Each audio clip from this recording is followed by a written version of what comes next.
UPPL जिंदाबाद जिंदाबाद मुशाहिद जिंदाबाद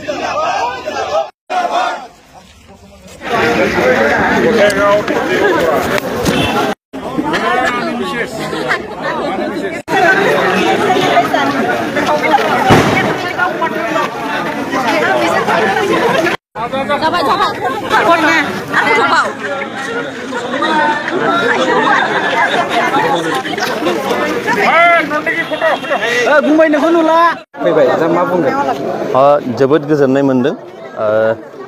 थांनाय बिसायख'थि टाइमावनो जोङो बेखौ मोनदांखादोंमोन जे क'क्राझार लकसभा समस्तिखौ इउपिपिएलनि बिजाथि महरै आं देरहागोन बे रोखाखामोन एनडिए हिसाबै जों जितु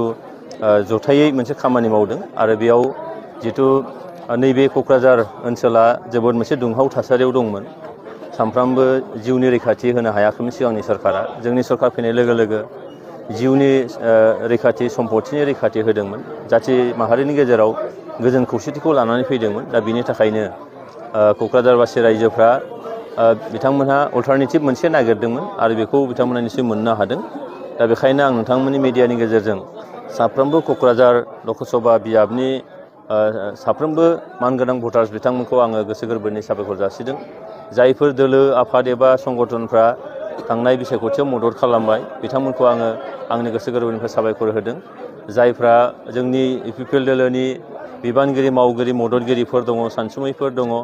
आरो एजिपि बिजेपिनि बिथांमोन दैदेनगिरिफोर दङ बिथांमोननिसिमबो आंनि गोसो गोरबोनि साबायखर जासिदों दिनैनि नैबे थासारिखौ लाबोनानै होफैनायाव मदद खालामनायनि थाखाय थ' गोबां खामानि मावनांगौ दङ बेनिखायनो देरहाखांनायनि उनाव समस्तिखौ मोजाङै दाफामफिननांगौनि हारि माहारिनि गेजेराव मोजां मोनसे सोमोन्दो लाखिनानै नैबे ओनसोलखौ जौगासार होनांगौनि खामानि मावनो निस्सय दङ बेनिखायनो बे बाथ्राखौ नोंथांमोननि मिडियानि गेजेरजों आं फोरमायथिबाय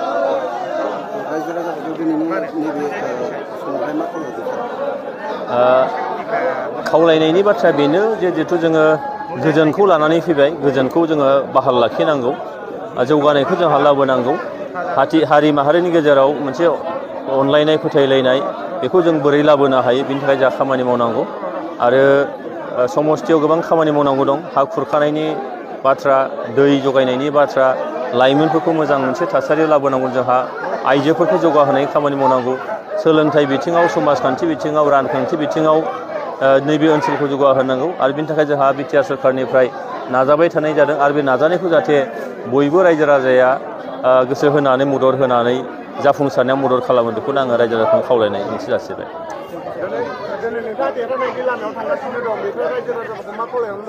अलरेडि आं खावलायखाबायानो जे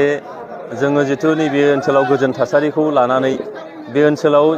गोजोना जाहाथे पारमानेन्ट जायो अराय समनि थाखाय जायो फोथायलायनाया फैयो बेनि थाखाय जोंहा खामानि मावनांगौ दङ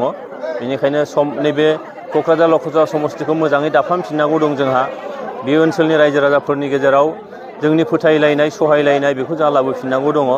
दिनै सरकारा मावबाय थादों जोंनि इउपिपिएल सरकारा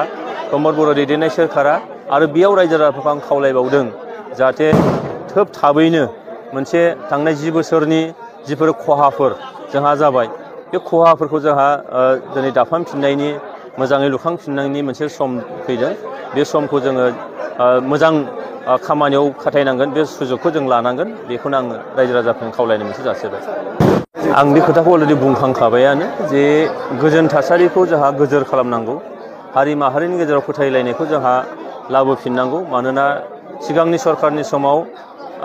थांनाय 10 बोसोराव जोङो जेफोरखौ खहा जोङो नुबाय बेखौ जोंहा लुखांफिननांगौ दाफामफिननांगौ दङ बेनिफ्राय जोंनि नैबे क'क्राझार लकसभा समस्तिनि सिङा बा समस्तिया भुटान हादोरनि गाहायाव दङ आफाङाव बेनिखायनो दै खुरखानाया बिराद गिदिर मोनसे जेंना जोंनियाव बेखौ बोरैहाय होबथानो हायो सुफुंनो हायोबा बे जेंनाखौ फोजोबनो हायो बेखौ खामानि मावनांगौ सा ओनसोलाव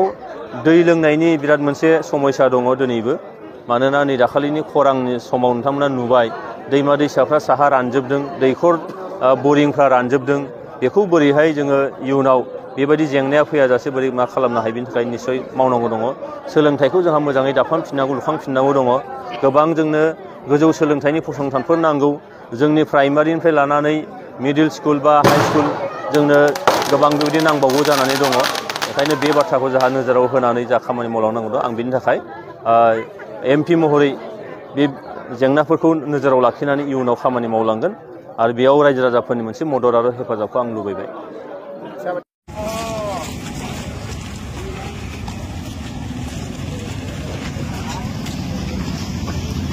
UPPL जिंदाबाद